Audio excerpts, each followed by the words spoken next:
2004, 2005, we are now, the market conditions are very buoyant. Yeah. Oil prices are on the spectacular rise. So how much of your turnaround is attributed to your personal leadership versus buoyant market conditions? So I take all the credit for refocusing the company. Right. I take no credit for the oil price. None whatsoever. Right. So the only credit I'd take So- in the resurgence of oilfield services was the fact that we thought it was going to happen, so we started planning for it. Right. But there was something that you did which allowed you to get ahead of Halliburton, Baker Hughes, Weatherford. And what was that ingredient? I think that, firstly, Schlumberger's footprint. Secondly, that, Footprint. yeah, worldwide footprint. So you were a global player. Schlumberger's already a global player. Right. I mean, the only place that was really growing and was new was Russia. Right. But, the market circumstances were such that, Schlumberger with this global presence was able to understand what was going on much faster than the other three who are basically were and still are to a certain extent, far more concentrated on North America. Yeah. I mean, when Saudi Arabia announced they were going to do these 3 mega projects, and they started tendering for the services for the 3 mega projects, we went to BP and said, you want any services, you better book them, because otherwise all the equipment's going to go to Saudi Arabia. Right. And they all got paranoid, so everyone was booking left, right, and center. Okay. So was that a ploy? No, it was a genuine concern. Right. But If you leveraged it. Yes, if you want, tell us what you want. Well, I'll tell you, lessons learned, right? So when I was very young in the Far East, it was a middle of the holiday season, and a guy from ELF came in to our office, and the only people there were me and the marketing manager. And he said, he was Wireline. He said, this was Wireline. He said, I've just signed a contract in Bohai Bay in China. This is when China was just opening. Huh? Yeah. And he said, I need 6 logging units, 12 sets of tools, 24 engineers, latest technology, and I need them by Christmas. And we said, completely sold out. We don't have anything. This is when after the 73, second oil price shock. Yeah. We said, we don't have anything. He said, you want to ring the president of the company? You've got to have it. So he went away and we went to lunch and said, how are we going to get rid of this guy? So we took a price list, which is known as the Worldwide Roving Rigs Exploration Price List. So basically the price list is designed for one operation in Fiji or somewhere completely remote where the cost is huge. So we took the Worldwide Roving Rigs Price List, we doubled it, handed it to him, and he said, where do I sign?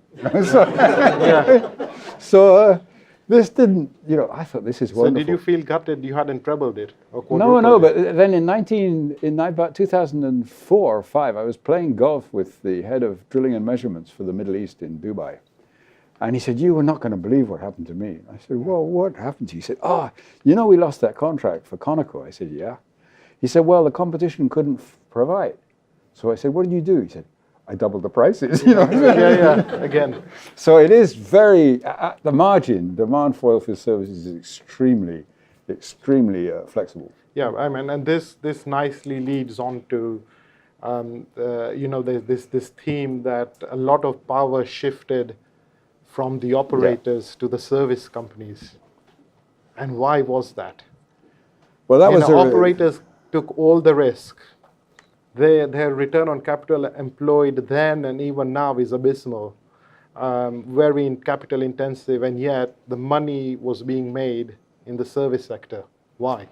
Well, there are 2 fundamental changes that took place post the 2 oil shocks in the 1970s. The first one, and the actual, the collapse of the oil price in 1986 and the 15 years of desert. The first one was that the national oil companies got rid of their international partners. So, it started in Iraq, actually.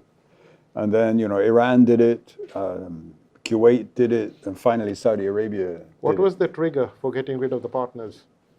They wanted a higher share of the rent. Simple economics. Well, economics and nationalism. Yeah. And so you had that, and at that point, the BPs and the Exxons and the Chevrons said, we're not going to help these guys, because if we don't help them, they're going to call us back. And they didn't. They called the service industry, the national oil companies. So in the late 70s, early 80s, there was a huge increase in the business and the relationship between the national oil companies and the service industry generally. And the second thing was that in the 1990s and the 2000s, there was a huge wave of resource nationalism.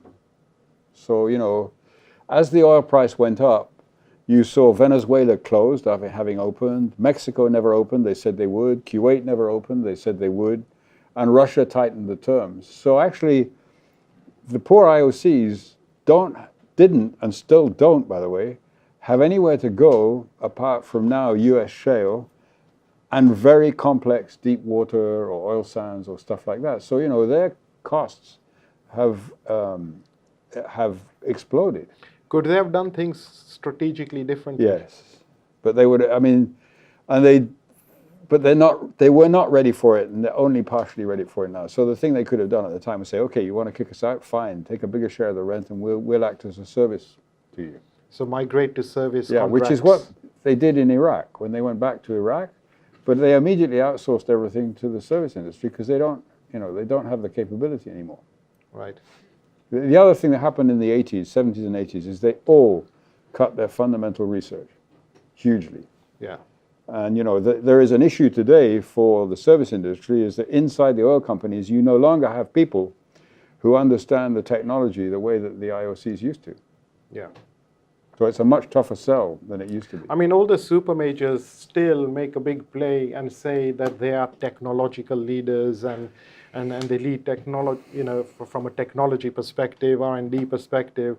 Traditionally, that may have been the case, but no, but they do still envy the Schlumbergers. Yeah, but they are leaders still in to a certain extent in the midstream and to a certain extent in the downstream. Though in the downstream they're outsourcing more and more to the Japanese and the Koreans. But the fact is that Halliburton and Schlumberger drill far more wells every year than any oil company. So the actual knowledge base of which a Schlumberger drills or a Halliburton drills is much larger than any oil company today. Right. They hate that. Yeah. And do you think they realized that there would be a migration of technology advantage when they outsourced? No. They didn't realize that? No. Big strategic mistake. Big strategic mistake. I'll give you a classic example with one of the IOCs. The first time we produced a logging tool which had an inversion, which was hardwired into the tool. We took it to one of the super majors and we said, this is a new tool, these are the advantages. It was shorter, it ran faster, you know, it had improved measurements, it was great. And they said, we have to see the inversion code. We said, well, no, we're going to show you the inversion code. That's our trade, you know, secret. They said, we'll never use it. And of course, they use it everywhere. You know, so, yes. You know, so they gradually lost that control. And only a few of the scientists who remained in those oil companies realized that they were actually completely losing the control. They're not totally out of it, but compared to what they were 30 years ago, it's very, very different. And on the other hand, you have the NOCs, be it Saudi Aramco, Petronas, Petrobras, which gets a lot of bad press, but in fact is a very good company, who have taken up the R&D challenge. So the threat to the service industry in R&D these days is far more from what the national oil companies are spending in upstream R&D than it is from the super majors.